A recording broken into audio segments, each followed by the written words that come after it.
लढला मराठा जिंकला मराठा असंच म्हणावं लागेल, कारण गेले कित्येक दिवस झाले मनोज जरांगे पाटील यांच्या नेतृत्वाखाली महाराष्ट्रामध्ये मराठा आरक्षणासाठी आंदोलन सुरू होतं। अखेर त्या आंदोलनाला काल यश आलंय। काल मुंबईतील वाशी नाक्यातील छत्रपती शिवाजी महाराज चौकामध्ये काल स्वतः मुख्यमंत्री येऊन मनोज जरांगे पाटलांचं उपोषण मागे घेऊन जे काही मागण्या होत्या त्या पूर्ण केल्या आणि त्याच विषयासाठी आज बेळगावमध्ये आनंद उत्सव साजरा केला जातोय। आणि आमच्यासोबत मराठा नेते आहेत, आपण त्यांच्याशी बोलणार आहे।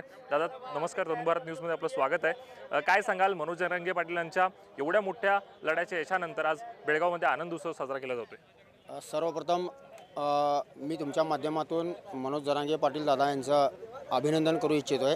त्याचप्रमाणे महाराष्ट्रातील सर्व मराठा समाजाचे जे संपूर्ण मराठा समाज असेल ह्यांनी जो मनोज जरांगे पाटील दादांना सपोर्ट केला आणि हे आंदोलन यशस्वी केलं आणि मराठ्यांना आरक्षण मिळवून दिलं, त्याबद्दल त्यांचं मी अभिनंदन करतो आहे।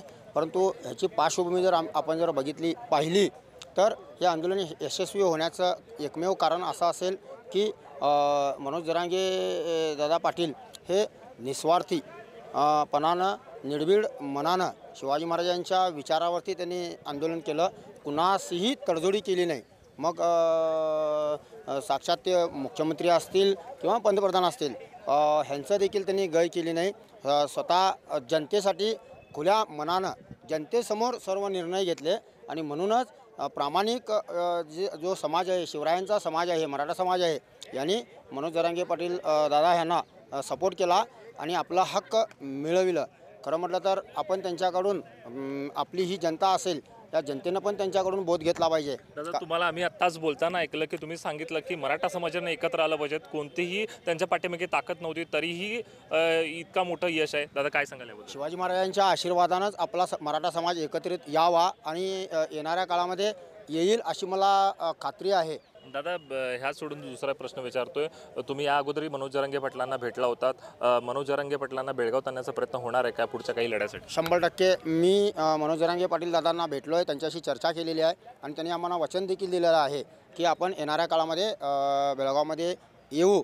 आज मी तुमच्या माध्यमातून त्यांना सांगू इच्छितो, 25 लाख जनसंख्या किंवा 25 लाख जे ह्या भागात राहिलेल्या अन्याय सहन करणारे जे आपला मराठा समाज आहे, या 25 लाख मराठा समाज त्यांच्याकडे एक आशेनं आता पाहतोय। कारण आपण पाहिलं तर गेली कित्येक दिवस हा आपला जो प्रश्न आहे सुप्रीम कोर्टामध्ये आहे, तरी देखील महाराष्ट्रानं जेवढी त्याचा पाठपुरावा करायचा आहे तेवढा केलेला नाही। आता एक आशेचं किरण आम्हाला मनोज जरांगे दादा पाटील हे आहेत आणि आपण त्यांच्याकडे आशेच्या दृष्टिकोनातून आपण पाहतोय। धन्यवाद। तर त्यांनी दादांनी सांगितलं की मनोज जरांगे पाटलांच्याकडे आशेच्या किरणाकडे आपण पाहतोय। तुर्तास इथेच थांबतोय। कॅमेरा पर्सन निलेश मोरेसह विजय निंबाळकर, तरुण भारत न्यूज, बेळगाव।